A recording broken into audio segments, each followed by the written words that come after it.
Welcome to Book Banter with me, your host, Dianne Burckhardt.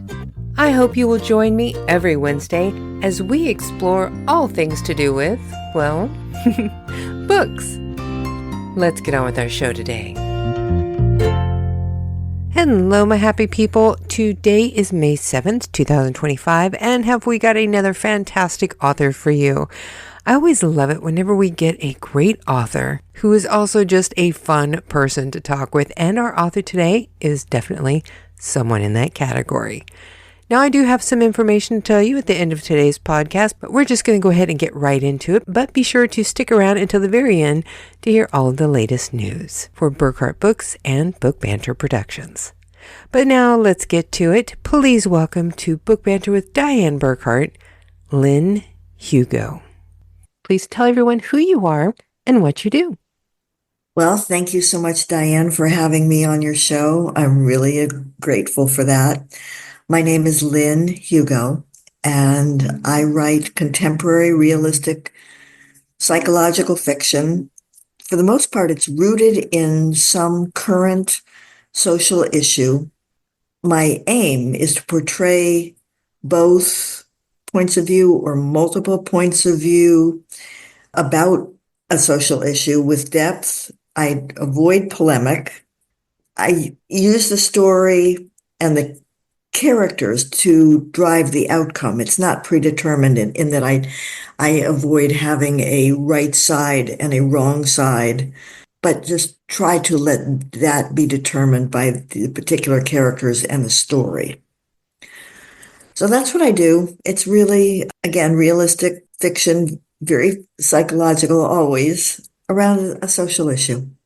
And I was looking through your catalog of books that you have published already, and there seems like such a wide variety of stories. And even the covers, you have some that are very graphic, some that are more like a painting, some that are more photographic, some with people, some with animals. It's such a nice collection. This is a variety that I couldn't even have thought to put together. Well, in fairness and in all transparency, I have had nothing to do with any of those covers. I am traditionally published. I've never self-published. And so the publisher has always controlled the cover. I have been lucky enough in a number of cases to be consulted and have the publisher send, hey, what do you think of that? Send a cover and say, what do you think of this? And I've been able to say, on one, but in particular, Remember My Beauties, basically said, oh, Lord, I really hate that. Could we try again? But then there are others that I have essentially said, oh, Lord, I hate that. And they've said, well, that's really too bad because this is what we're going with. So you're right about the subject matter. And some of the covers reflect the subject matter, and some, in my opinion, not only don't reflect it, but are kind of misleading. So I'm glad you like them. I'll say that. Some of the covers I love. I absolutely love. Well, like A Matter of Mercy. I love that cover. Oh, that is, yes, I absolutely love that cover too. Yes, but that is a photograph that was taken on site. That particular novel is based on an actual lawsuit that was brought against the oyster farmers in Wellfleet, Massachusetts, which is on Cape Cod, on the bay side, by wealthy landowners wanting to shut down the oyster farmers in Cape Cod Bay, in the Wellfleet Harbor, because they're what are called wash ashores, which means that they are not native Cape. They're often from New York or surrounding states, and they're often weekend people who build houses or buy big houses and then kind of want to control the environment. Mm-hmm. I think that's a fair statement. So a particular wealthy, and by wealthy, I make that sound like a pejorative, and I really don't intend to do that, I don't think, didn't like the look of the oyster farmers working their traditional way of life. Generation after generation, it's handed down. So what he did was he brought a lawsuit based on a colonial ordinance of 1640 that was supposed to give him control of the beach out way further than is in any other state. It has never been enforced in modern times at all because it's insane. You couldn't have oyster farmers, for example. Yeah. So that's what that book is based on. And that photograph was actually taken by my husband, who, as a sideline, is a professional photographer.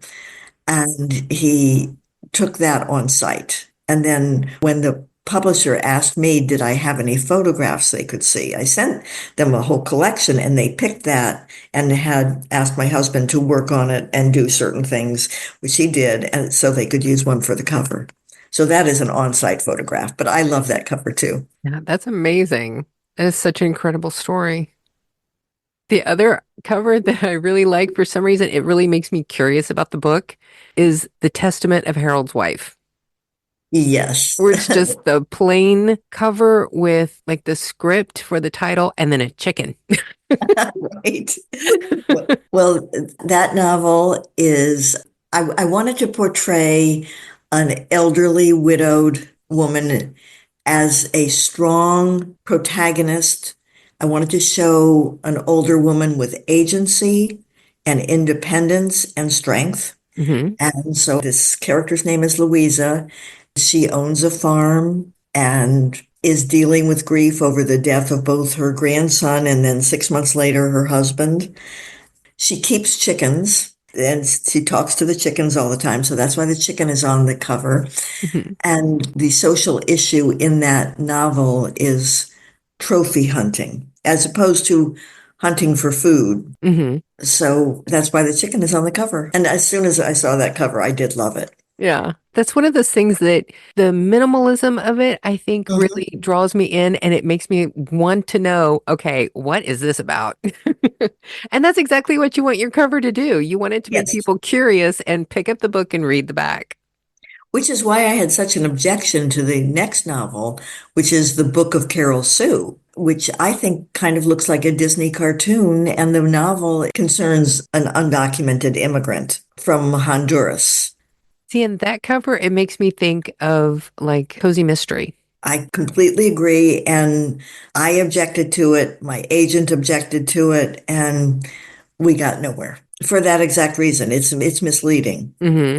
See, it looks like it should be something like a nice little family in Vermont who, get pulled into a murder mystery. Exactly. That supposedly depicts a farm in Indiana. Okay. You can tell that, right? Right. Now, with all of these books, you have got like such a variety that we talked about, not only in your topics, but you have 11 novels, one memoir, two books of poetry, and a children's book. Yes, the children's book is kind of an outlier. Yeah, that's true. Now, I was actually really curious about your memoir, Where the Trail Grows Faint, a year in the life of a therapy dog team. So, how long did you do this with your dog? Oh, a number of years. At the moment, I can't pull out of my head how many, but she's a wonderful therapy dog. She's a chocolate Labrador retriever. And I went through all the training with her for that. We worked in a nursing home, but that book braids together three themes: long distance caregiving for my parents. Then the second one is the life cycle of the forest over that year. That was where she and I hiked every day. And I do with all my dogs, but talking about this particular year with Hannah.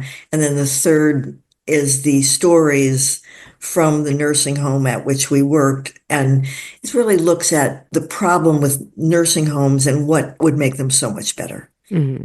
Yeah, my grandmother lived in a nursing home in Kansas for probably about 4 or 5 years before she Mhm. passed away. And the people who were working there, for the most part, I would say like Mhm. 90% of the people there were amazing. They Wonderful. cared, they went Yes. out of their way, they did Yes. fantastic. There were like a handful of people that should never work in that industry Mhm. and did not last long, thank goodness. But there's so many things that can be done because too many places end up warehousing elderly because they don't have enough staff, they don't have enough funding.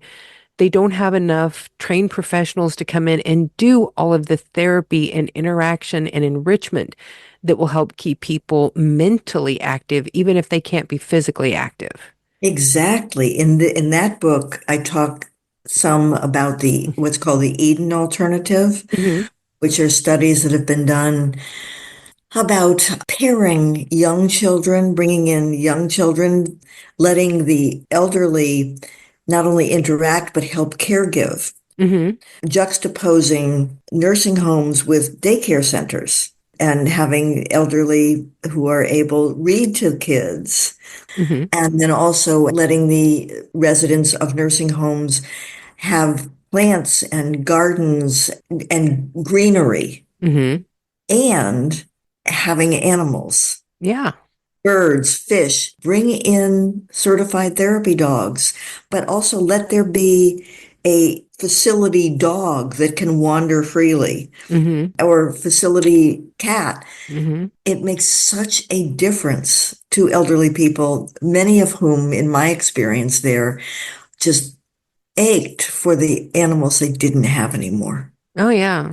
My grandmother always had a dog up until her late 80s when she just couldn't take care of it anymore. Mhm. And whenever they would bring in animals into her nursing home, she would just light up.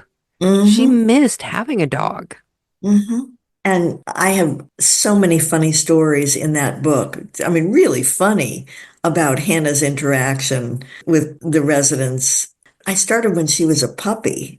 And when I say puppy, labs are puppies till they're two. So I Hmm. started with Hannah when she was a little over a year, but she had passed all of the tests and everything. And she was not above some crazy antics. So, and they just loved that. It was like they were, they, the more outrageous some antic, the more they'd ask me for treats so that they could treat her for it. It was like the worst training for her because she'd get rewarded for doing stuff she wasn't supposed to do.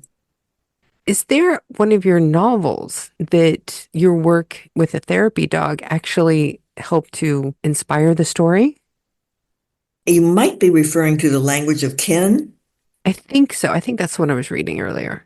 That one has to do with the human animal bond, yes.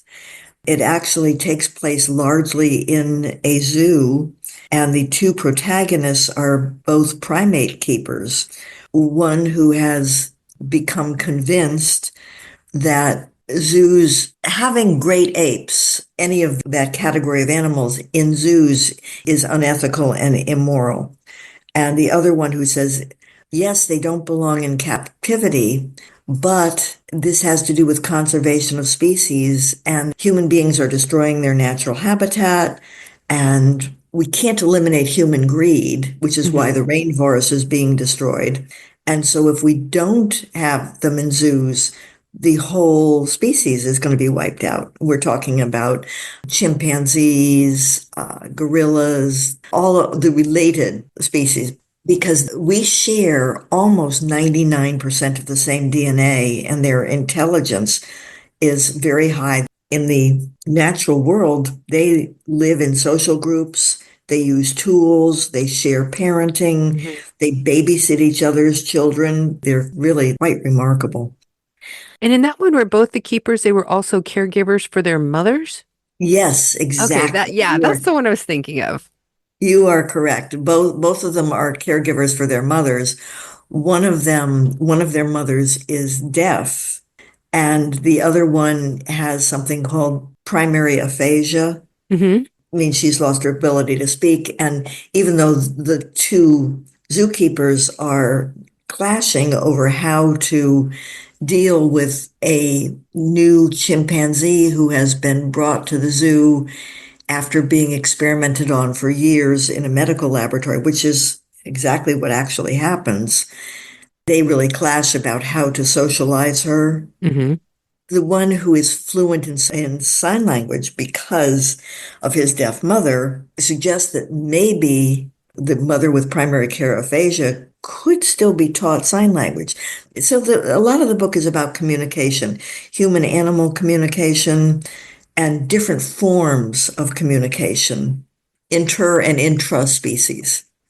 When I was reading this, I'm like, oh, this sounds like a book I need to sit down and read. Well, that's been one of my very best-selling books. I can see why. The story sounds intriguing. What inspired the book Mothers of Fate? See, what inspired that book? I'm kind of a dual career author.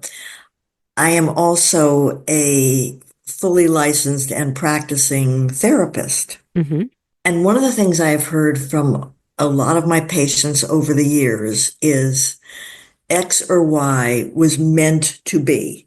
Or, well, when we got together, he or she is my soulmate. It Hmm. was destiny. And I've always been intrigued by that because often the patient is describing that. And then part B is, and then it all fell apart and Yeah. it's been a living hell.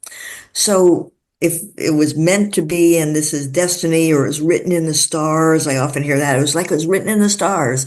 And I knew this was right. I knew this was the person for me. I was absolutely positive. Or sometimes it's just getting into that phase. And I know this is destiny. That just always intrigued me. So that was really what got it started. I wanted to write a story in which somebody starts out with that conviction Hmm. and then play it out. And that's what I did. It ended up being about a lot more than that. Of course, it always does. But then I got interested in tying that with adoption Hmm. because many adoptive parents say or have said, he or she, this baby was meant to be ours. That was meant to be.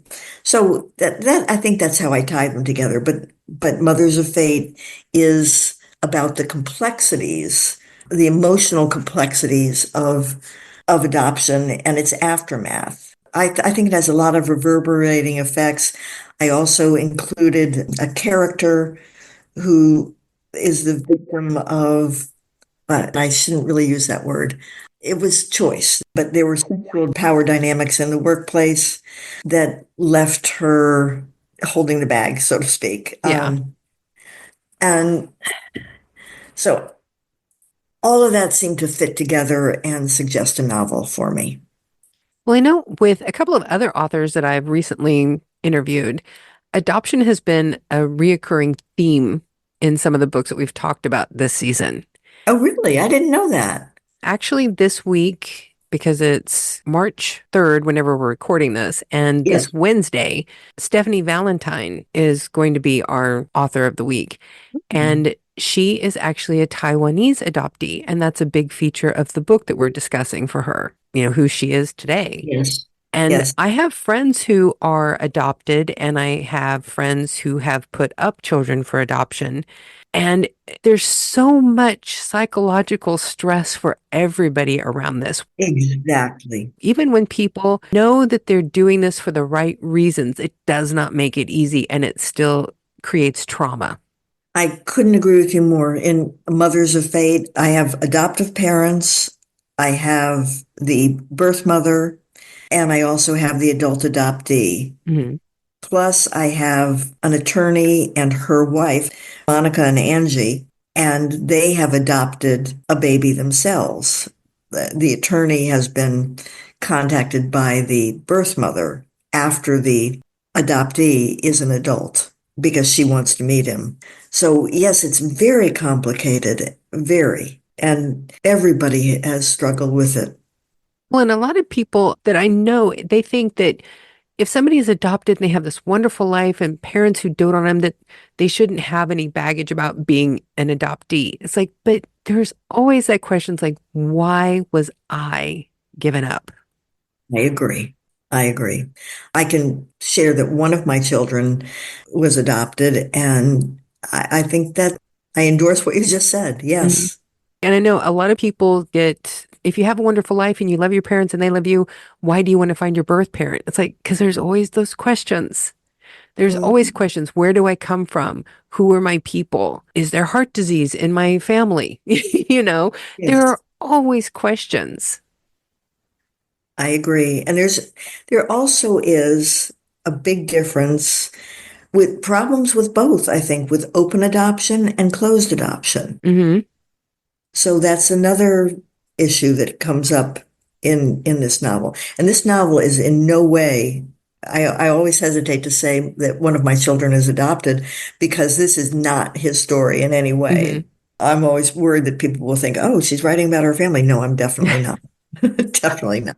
And one of the things that I think is wonderful about fiction like this is it helps to bring some of this information to people who do not have any firsthand experience with people who have lived this life.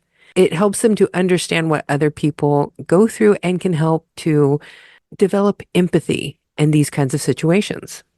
I do think that's very important. And I hope it's taken that way because I try to write all points of view with empathy. Even points of view with which I personally don't agree Hmm. or do.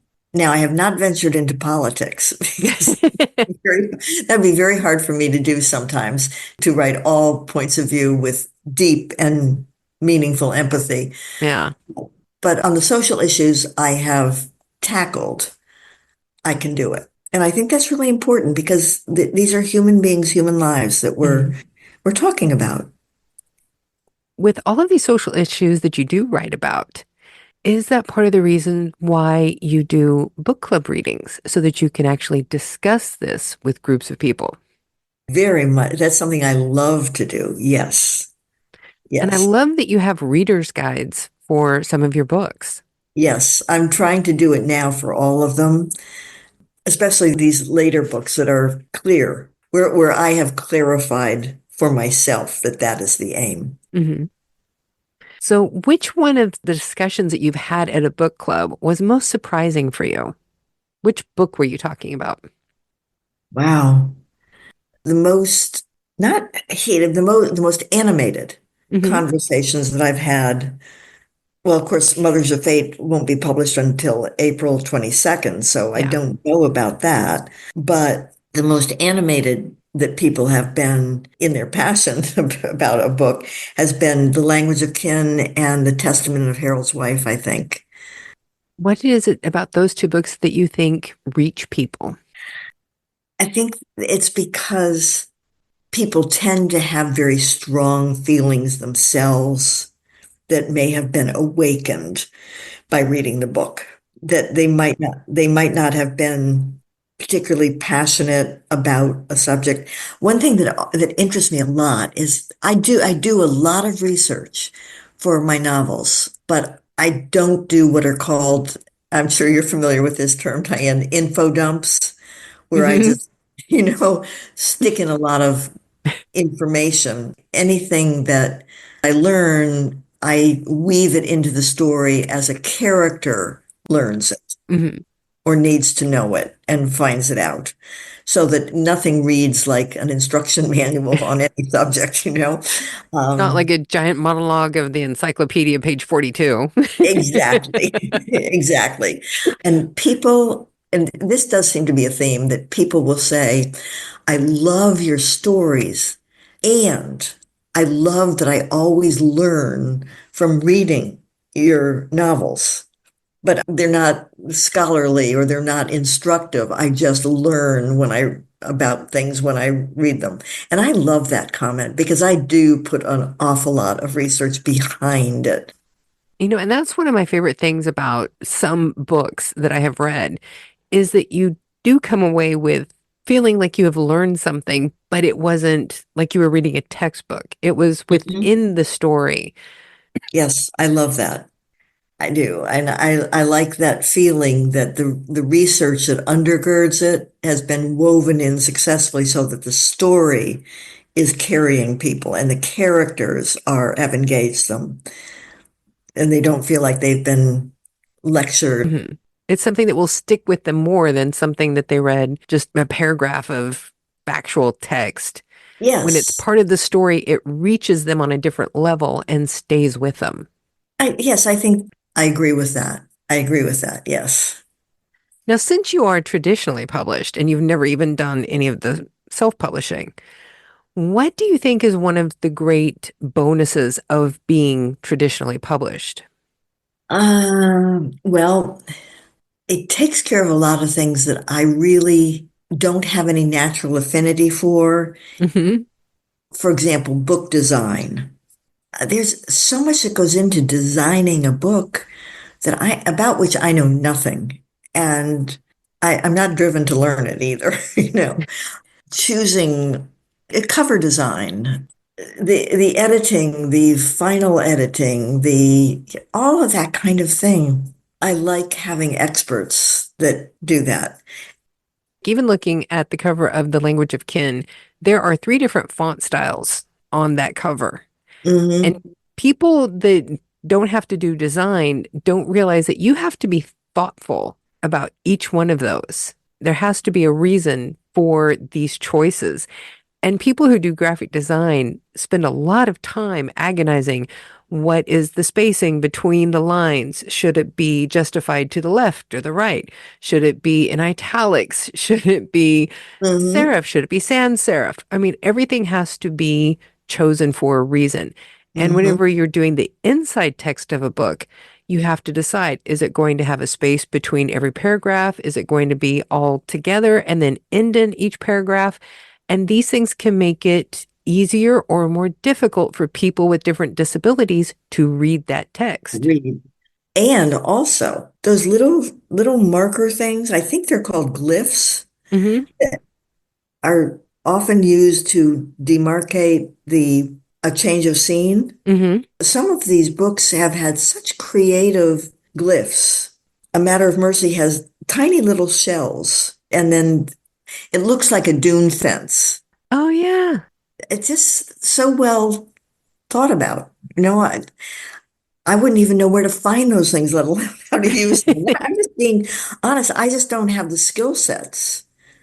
Looks like, and now you know they even have special fonts for people who have dyslexia that make it easier for them to read. Oh, I wasn't even aware of that. That's good. Yeah.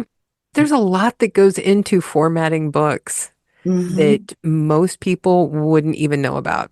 Hmm. Yes. What is the one thing that you wish being traditionally published would take care of for you that you would not have to do? Well, there's not an author alive that's traditionally published, I don't think, that doesn't wish for more marketing support. Yeah. More and more of that has to be done by the author, is Hmm. expected. And I don't really know of anybody that loves doing it. It's hard.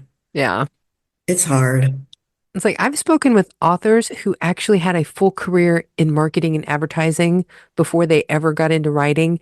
And marketing is still the thing that they say that they wish they didn't have to do. That's still the bane of their existence, even for people who have had full careers in that field doing it for other people. I can believe that. I have an excellent publicist and I'm so grateful for her. And even still, publicity is not marketing. They're two different things. Hmm. And gosh, I don't know what to say. It really is difficult. That's all I can say is that you figure it out as you go along. And I don't think I have any particular gift for it. That's for sure.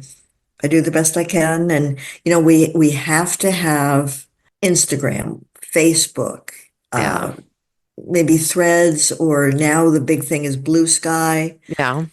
I believe that a lot of authors have left Twitter. I have. Oh, yeah, I did a while ago. Hmm. I know a lot of us have. But you have to do a lot on social media. I also have a blog, which is on my website. And I invite any listeners to please subscribe to the blog. I would love to have you as a reader. I do not do a lot with that. I certainly cannot be accused of crowding anybody's inbox. Let's put it that way. You won't say, "Oh, damn, not another thing from her." Well, and I love your website. It is so nice and so clean, and it's so easy for people to find because it's just lynnehugo.com, which is wonderful when people do that. And thank you. Thank you. Well, again, I have excellent web designer. I don't have the skill set for that. And I know there are people that do it all by themselves, and I really hand it to them because I do not have that skill set. My web designer is really, really great about following up and adding things as I have material. And sometimes I don't even remember to send it to them. Hmm. And they contact me and say, do you have any pictures? Whoever did your website did a fantastic job. They're called nodebudauthors.com, Nodebud authors. So we may have to put a link for that in the description of today's podcast too, so that people can find it. Because I know so many authors that they struggle with that so hard. I'm Yes. one of them. I mean, whenever I was going through junior high, I think we started learning coding. That's when computers were actually coming into schools, Hmm. and we were learning like HTML coding in science class. Hmm. And, through high school and college, I learned how to do that stuff. But, now everything is drag and drop. You don't have to know coding to build a website, but that doesn't mean you know how to make it look good. I agree. I know it's Nodebud, Nodebud, and it's on my website at the bottom, but they're very, very good. And also with my blog, they know I'm not exactly brilliant with, with technology. I just send them the final draft in Word and they Hmm. put it up for me and I send them the pictures separately and they put those up. Oh yeah, they even have your website on their main page as one of their examples. Oh, that's great. Yes. I'm really glad they do. Yeah, they do good work for authors. These are some fantastic author websites. Yes, they do beautiful work.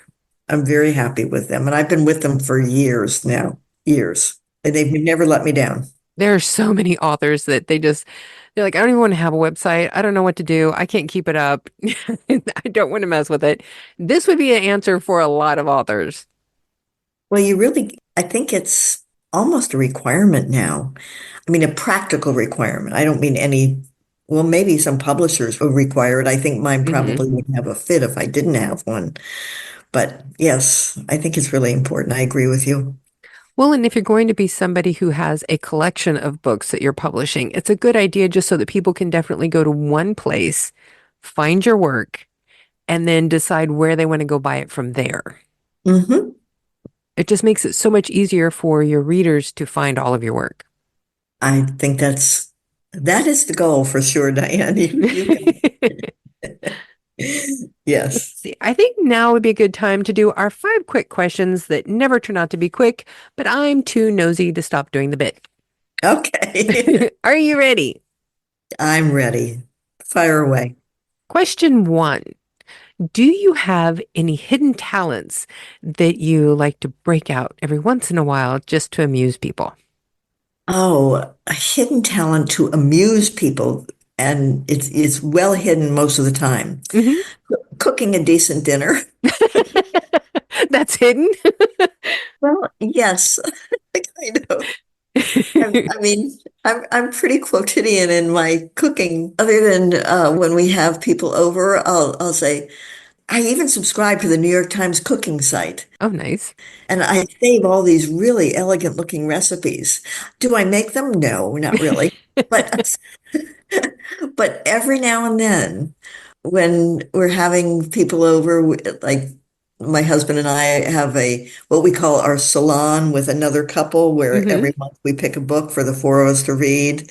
And I'm also in a women's book group too. Nice. And we have alternate having dinner at each other's houses. So then we cook. So every other month, I'll do a fancy dinner, and usually a recipe from the New York Times cooking site. And I'm always swearing at myself, like, why are you doing this? This is insane. Like, what is this? What is that?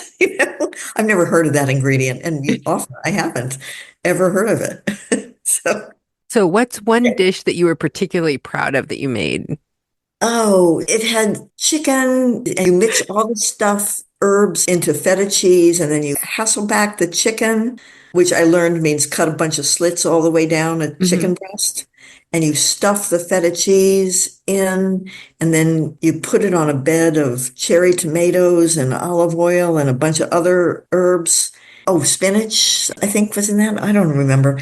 And you bake it And it really was to die for. They were so impressed. I was really proud of myself. And I didn't mess it up. Sounds good. It was delicious. It really was. I should post that recipe in my blog and say just a casual weeknight dinner. Cooking is definitely one of the things that we love doing in this house. We've got so many cookbooks. Uh, oh, I have cookbooks. Yes. People keep giving them to me, hopefully, really. My favorite one right now is Trejo's Tacos. Oh, The actor, Danny Trejo, he owns a yeah. restaurant in California, and this is a cookbook of some of the recipes from his restaurant. Oh, sounds complicated. It's really easy. I was shocked. But you have Oh. to like spicy food. Oh, that would not be for me. That is not a hidden talent of mine, eating peppers. I mean, hot. Question two. I already know that you're a dog person, but do you have any other animals that you have an affinity for? I really love birds. We have bird feeders. I'm allergic to cats, so because of that, I don't dislike them. I guess birds, I really like having birds in the yard and feeding birds. Do you ever go bird watching? Well, we have really dear friends who are big bird watchers, and sometimes they drag me along, but I'm more of a hiker. Hmm. And so stopping every 2.5 seconds to stick binoculars in front of your face and say, oh, there's a yellow-bellied, red-butted, green-tufted warbler nit eater. That is not the way people bird watch so much. If I'm out in the woods, I want to hike, I love forest bathing, just being out in that whole notion of absorbing the Oh, forest. yeah. I love that. And we are fortunate to live, I don't know, 2 minutes from a huge nature preserve. That's nice. And we have a lot of big old trees in our yard too. So, I'm really, really lucky with that. And I do spend a lot of time there. One thing I was really surprised about here in Germany, even though it's like we live in Dusseldorf, it's a fairly metropolis kind of city, has huge buildings and lots of people, but green areas are very important here. Oh, that's so great. Yeah, they Mhm. have all of these areas that they have kept wild within the city because they understand that it's important for people to be able to go and walk and be in nature and not just be around metal and cement. Yes. The town that I live in, which is a university town, has, I think it's 23 miles of wooded trails, and Oh, they're nice. also completing a very significant bike trail that Hmm. it uses some of the streets, but also goes off through woods. And that's heavily used in our town. So I understand what you're saying, that preserving green space and making it usable for people is really Hmm. important. Yeah, it's amazing. And it's just good for the air in the city too. It They sure is. started doing things like putting plants and trees on buildings here, and they noticed that the heat level dropped, and so did the air pollution. Oh, wow. Yeah, it's amazing what it does. That's fantastic. Yes. Yes. So, question three, what is your favorite family holiday tradition?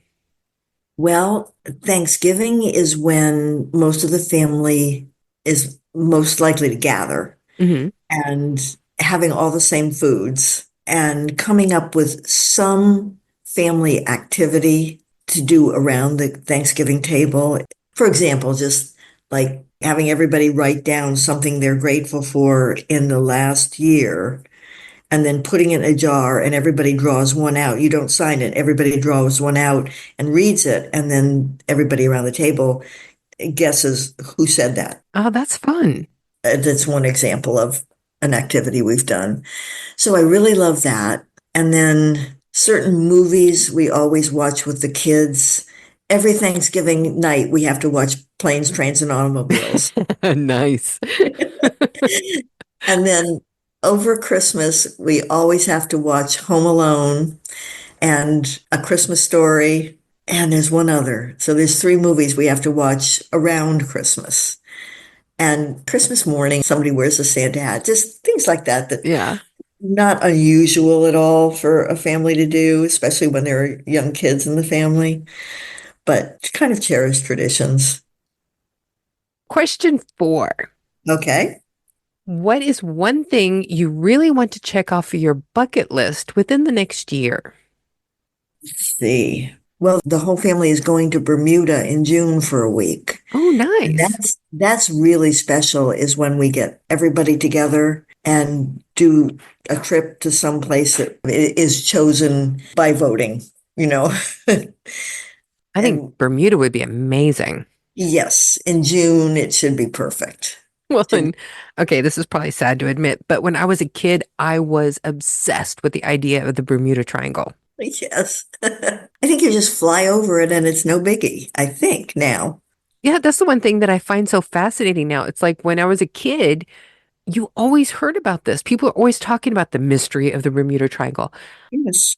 I have not heard anything about it in like the last 20 years. It's like, did it just turn off? What's going on? I agree, and I have no idea.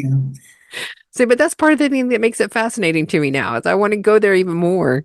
Uh-huh. So I think that would be it. So now your last question. I've been asking this of everybody. Who is the one author that if somebody asks you for a recommendation, who's the first author that you tell somebody that they should read? Oh, wow. I do kind of have a list of those. I don't think I've ever narrowed it down to one author. Well, Alice Elliott Dark Fellowship Point is a book that I recommended very widely. That might be an answer that I would give. Yeah. If I go back to what influenced me to become an author, Hmm. probably John Steinbeck. Uh, Really? oh, yeah. Think about it. The Grapes of Wrath, all of his books, very passionate. Now, more one-sided, but certainly portraying with passion and a great deal of empathy and care social issues. Yeah. He would definitely fall in line with the kind of books that you like to write as well. Yes, I would say he showed me what could be done in literature that would be really meaningful. So now I know that you said that you were also a therapist. Yes. Was it your experiences as a therapist that kind of helped influence some of your storytelling as well? I think how it has affected me, I have a, people tell me, and I think it's true, I have a very, very good ear for dialogue, and that's because I've had such training in listening. Hmm. So I get the rhythms of speech and how people interrupt each other and when they don't interrupt, and when they speak in short, kind of pithy sentences, Hmm. and when where they hesitate and where they sort of go off and they'll speak in almost in code, but the listener knows what they're talking about, where there's a real subtext to what they're saying. Hmm. But you get it. One thing that's really funny, I love the fact that the program that I use that records the podcast gives me three tracks. One where it's you and I together, one that it's just you, and one that it's just me. Because people would not realize it from listening to the final product that I broadcast, but I have a bad habit of blurting because I have such poor memory skills that if I think of a question or statement that I want to get out, I have a tendency to blurt and get it out even while the other person is speaking so that I don't forget it. And it often causes cross speaking. But whenever I go to do the broadcast, I edit and recut so that we're speaking separately instead of over each other. Oh, I have to say, I think you're a really, really excellent interviewer. Oh, thank you. I just like to talk. I like to talk to people. I'm nosy. I like to ask questions. Well, it definitely works. There's nothing that I love more than sitting around talking to other writers and talking to them about books. That's like the best thing I can think of doing with my time. Well, we're the beneficiaries. And besides, I have gotten some of the best book recommendations by doing this. I was Oh, telling somebody, I now have a to be read list that will never be completed in my lifetime. I can believe that. I can believe that. Yes. So now let's remind everybody again who you are and where they can find your books. All right. My name is Lynne Hugo, Lynne. Got to put the E on the end. Mhm. My mother was extremely insistent about that. And the Hugo is spelled Hugo. And my website is lynnehugo.com. And as always, all of your information, including your social media presence, will be linked in the description of today's podcast and on our website at burckhartbooks.com so that everybody can just click and go and find you and all of your work. Oh, great. Thank you. I was going to add that I'm on Facebook and under Lynne Hugo's Readers page and Threads and Instagram and, of course, my blog. And they'll be able to find all of that in the links of the description of today's podcast, and they can just go straight to it without having to look anything up. We like to make things easy here. Well, that's great. I really appreciate that. That's a good practice. Thank you so much for doing this. This has been absolutely wonderful. You have got an amazing collection of books, and I think everybody needs to go check them all out. Oh, thank you, Diane. I really am grateful to you. So there you have it, folks. My interview with Lynne Hugo. Be sure to go and check out her book, Mothers of Fate, which is available now on Amazon, which is available now in Kindle, paperback, and audiobook. And while you're at it, be sure to click on her name and follow her on Amazon so that you can check out all of the other incredible works that she has put out. Not to mention A Matter of Mercy, the 10th anniversary edition, and Where the Trail Grows Faint, a year in the life of a therapy dog team. You do not want to miss out on these fantastic works. Now, next week, we're going to shake things up a little bit and bring you an author who's a little bit different than we've spoken to lately. We're going to be talking to Josh Mendoza, and we're going to discuss his book, Shadow of the Eternal Watcher. If you aren't familiar with Josh, he is the award-winning filmmaker known for his post-apocalyptic feature film, What Still Remains. You do not want to miss this interview. It was so much fun, and he was such an interesting person to talk to. I cannot wait to share it with all of you. Now, as far as some information from Burckhardt Books, I am putting together a box set of the Into the West Saga serial, and hopefully here before Christmas, we are going to have a Kindle version that's available from book 1 to 7 in one easy, convenient download. Plus, since this is a cliffhanger serial, you won't have to wait a long time to find out how that cliffhanger was resolved. They'll all be right there in one download for you. And as far as Book Banter Productions, if you have really been enjoying all of these podcasts, don't forget to go to our page on our website, burckhartbooks.com/podcast, where you can see all of the incredible authors who are coming up, plus find everyone that we have talked to from season 1 until today. We have more incredible authors coming up for you through the month of May, but I'm already starting to work on the interviews for our June and July specials, which will be our summer read suggestions. We've got a good mix for young readers, young adults, and adults. For everybody who's going on vacation and wants something good to read, we've got something for you. And if you happen to be a fan of memoirs, I will be looking to build my ARC team here pretty soon for free bed haircut with each craniotomy. I hope to have the first draft done sometime this summer, and I will be looking to find a team of people to read through it and give me some feedback. So if you're interested, be sure to go to burckhartbooks.com and drop me an email.